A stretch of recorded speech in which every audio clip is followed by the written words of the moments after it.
Welcome back to the deep dive. We're your express lane, really, to getting up to speed on big topics. And today, we're tackling one of the biggest decisions many of us face, buying a home.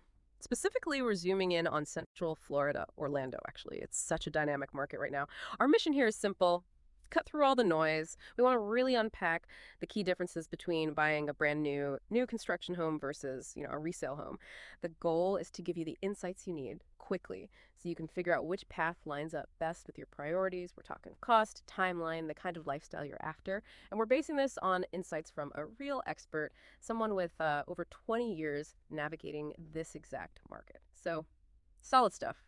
Okay, let's unpack this. Maybe the best way is through some real stories we've seen lately. Let's start with Sarah and Mike. Young couple, just moved to Orlando for work. And like a lot of people, their first thought was new construction. Like Nona, maybe. The appeal, obvious, right? Yeah. Customizing everything, picking the floors, the countertops, making it theirs. That idea of a totally fresh start. But then they saw the timeline. We're talking maybe 18 months. And the price tag for all that customization, it definitely gave them pause. It adds up fast. So what did they end up doing? Well, they actually found a resale home. But it was nearly new in an established area of Winter Park. Oh, interesting. Yeah, it already had modern upgrades, the kind of stuff they wanted anyway. And the closing, super fast, like 45 days. Big difference. Huge. Plus, the price left them room in the budget for furniture, making it feel like home right away. And they got more than just a house. They landed in this vibrant, walkable neighborhood, mature trees, real history, close to everything. That immediate community feel. Exactly.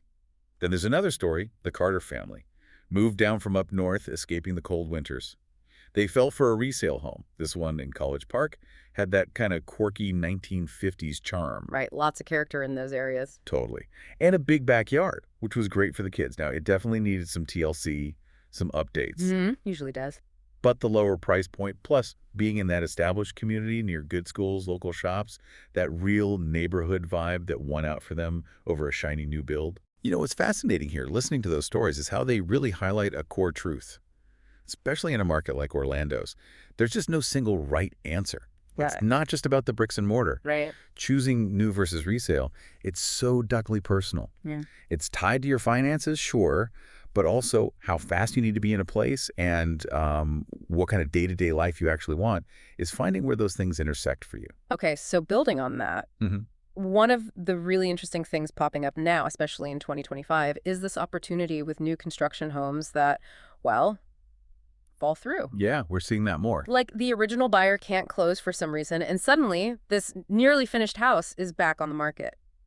We had a client, Jenna, in Windermere, found this amazing new build in a really sought-after community. The first buyer's financing fell apart, so the house was like 80% done. Okay. So no, Jenna couldn't change the finishes or the floor plan. That was all locked in. Very the trade-off. But the upside was huge. She got an incredible deal because it was priced at the community's earlier phase rate. Ah, okay, before the price hikes. Exactly. Yeah. About 10% less than similar homes were selling for right then. And because it was almost finished, she closed in just 60 days. Wow, compared to a year or more. Right. Way faster than starting from scratch. And, connecting that to the bigger picture, that scenario, it's definitely becoming more common across Central Florida, especially with interest rates being higher in 2025. Sometimes deals just don't hold together. Makes sense. So builders, they really want to move these homes quickly when that happens. They don't want them sitting empty. And they're often willing to offer pretty significant incentives to make it happen. Like what kind of incentives? Well, we're seeing substantial cost savings. Things like rate buy-downs are a big one. Explain that a bit. Sure. A rate buy-down is where the builder actually pays points to lower your mortgage interest rate for the first, say, 1 to 3 years. It can make your initial monthly payments considerably lower, hundreds of dollars sometimes. It's a real financial help up front. Gotcha. So it helps offset those higher general rates. Exactly. It's a strategic move by the builder. The catch, like with Jenna, is you have to be flexible. You're getting the house as is, design-wise. But if speed and value are your top priorities, you could potentially snag a modern home in a fantastic area. Think Dr. Phillips, maybe even Winter Park for a really good price. That's a really interesting point about builders being motivated right now. So what about this idea of new construction popping up within established neighborhoods? That seems like a big Orlando trend for 2025 too, right? Not just building out on the edges. Oh, absolutely. That's a key shift. We're seeing a lot more infill development. So new homes being built right inside areas like Winter Park, College Park, Dr. Phillips, parts of Lake Nona, Windermere. These are places with track records. Exactly. Proven areas. They hold their value or increase it, partly because they already have very great schools, restaurants, cultural stuff, good infrastructure. So a new home there, it kind of gives you the best of both worlds. How so? Well, you get the modern design, the energy efficiency, lower maintenance of a new build. Right. None of the immediate fix-it list. Exactly. But you also get the lifestyle benefits of that established community immediately. Imagine a brand new house, but you can walk to Park Avenue in Winter Park. Contrast that with maybe buying an older home in the same spot that needs, tens of thousands in updates to feel modern.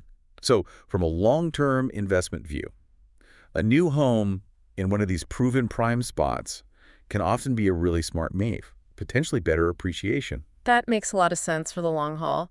But just playing devil's advocate, what if someone's focus is more on like short-term equity? Could they find a really rundown resale in Winter Park, renovate it smartly, and maybe build equity faster that way? That's a great point. Yeah, that highlights different buyer strategies. Absolutely, if you have the money, the time, and frankly, the patience for a big renovation. It's not for everyone. Definitely not. But yes, buying low, renovating well in a prime location can force appreciation faster. You're actively creating that value. But it comes with risks, right? Unexpected costs always pop up. Delays happen. Living through construction is stressful. The new infill build gives you that modern value right away without the renovation chaos. So it boils down to risk tolerance and whether you prefer to, let's say, buy the value or create it. Now, compare those established areas to the newer communities. You find those more in places like Winter Garden, St. Cloud, parts of Lake County, Polk, Osceola. Further out, generally. Generally, yeah. And the big draw there is often affordability. The new builds tend to cost less. Okay. The trade-off, though, can be infrastructure. Maybe not as many shops and restaurants nearby yet. Walkability might be lower. The schools might still be developing their reputation. And the long-term value? It can be less predictable. There's growth potential, for sure. But it's often tied more to future development plans. Will that shopping center get built? Yeah. When will the new roads go in? It's not based on the already there demand you find in, say, College Park. Okay, so bringing all these pieces together, what does this actually mean for your wallet? Let's try to break down the typical costs, the practical stuff, for maybe a standard 3-bed, 2-bath home in the Orlando area right now in 2025. Absolutely. Let's look at the numbers, roughly. Average price. For new construction, you're probably looking somewhere in the $450,000 to $600,000 range, maybe more depending on location and finishes. Okay, and resale? Resale generally is often lower, maybe $350,000 to $500,000. Again, depends heavily on location and condition, but usually a noticeable difference in the starting price. That's significant upfront. It is. Then timeline, closing time. Yeah. Building new from the ground up. Yeah. You're looking at 6 months on the absolute fastest end, more realistically 12 to 18 months. Patience is key. Definitely. Resale, much faster, usually 30 to 60 days from contract to closing. That's huge if you need to move quickly. Customization. New construction wins here, but only if you get in early. You pick finishes, maybe tweak layouts. It's your vision. Right. Resale, well, you get what the previous owner chose. Major changes mean renovations after you buy. More potential cost and hassle down the line? Exactly. Maintenance costs, though, generally lower with new construction initially. Everything's new, under warranty often. HVAC, roof, appliances. Peace of mind there. For a while, yes. Yeah. Resale, you're inheriting older systems. You need to budget for potential repairs or replacements sooner rather than later. Incentives. This is a big differentiator right now. We talked about the rate buy-downs? Right. Builders are offering those, maybe paying closing costs, throwing in free appliance packages or landscaping. They're motivated. Except for resale. Less structured. You negotiate. Maybe you get seller concessions. The seller agrees to pay a few thousand towards your closing costs, for example. It helps, but it's not usually the same scale as builder incentives. And finally, appreciation potential. New builds, especially in those prime established areas we talked about, strong potential. There's a premium for newness in a great location. Makes sense. Resale appreciation, it really varies. Depends heavily on the home's condition, the specific street it's on, market trends, and how much you invest in updates. So yeah, understanding all these pieces directly impacts your budget now and your financial picture long term. That's a super clear breakdown. Really helpful. So, okay, if we boil all this down, What are your top tips for someone trying to make this choice in Orlando right now? Okay, top tips. First, cost savings. With new construction, really line into those builder incentives, especially now. With higher rates, builders want to make deals. Ask about rate buydowns, closing cost help, included upgrades. Don't be shy. For resale, negotiation is your tool. Aim for seller concessions to cover closing costs, or maybe get a credit for needed repairs you identify during inspection. Second, lifestyle. Really think about this. Do you dream of walking to cafes, having mature trees, that sense of history? Look at established areas like Winter Park or College Park. You might find a charming resale or even one of those new infill builds. Right, options in both categories there. Yeah.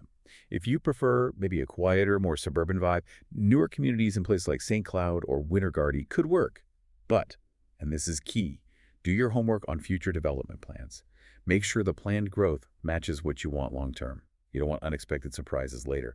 Third, timing. This is critical. If you have a tight deadline relocating for a job, school starting resale is almost always safer. Or maybe one of those nearly finished new builds that fell through. The Jenna scenario. Exactly. Standard new construction, especially custom. It's just prone to delays. Weather, materials, labor, stuff happens. Don't bank on a specific move-in date if it's non-negotiable. And lastly, maybe most importantly, work with a good local expert, a realtor who really knows Central Florida. Why is that so crucial? Because they know the builders' reputations. They know which neighborhoods have those hidden infill lots coming up.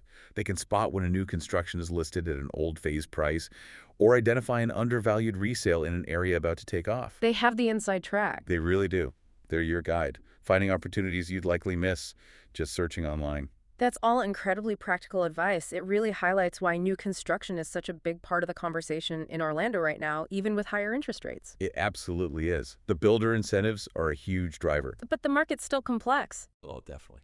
Orlando's market is always moving, always changing. New construction is hot, no doubt, especially luxury builds in places like Lake Nona, Windermere. We see cash buyers snapping those up, wanting the latest smart home tech, the modern designs. But resale, still a very strong choice for many. For character, for speed, for that immediate neighborhood feel, ultimately your best choice comes down to balancing the cost, the lifestyle you want, and your goals for the future. So whether you're drawn to that sleek, never-lived-in feel of a new build or the charm and history of a resale home, keep coming back to those core things: cost, timeline, lifestyle. They interact differently with each choice, and figuring out your priorities is key to finding the right fit. And maybe here's a final thought to leave you with. Beyond the practical stuff, the budget spreadsheets, the move-in dates, how might the type of home you choose, new build versus resale, subtly shape your connection to the community over time? Or even your sense of self as a homeowner? Think about the difference between joining a neighborhood that's just forming, writing its first chapter together, versus stepping into a place with decades of stories already in the sidewalks. It's more than just the house itself. It's about the life you build there and the community fabric you become part of. Something to mull over.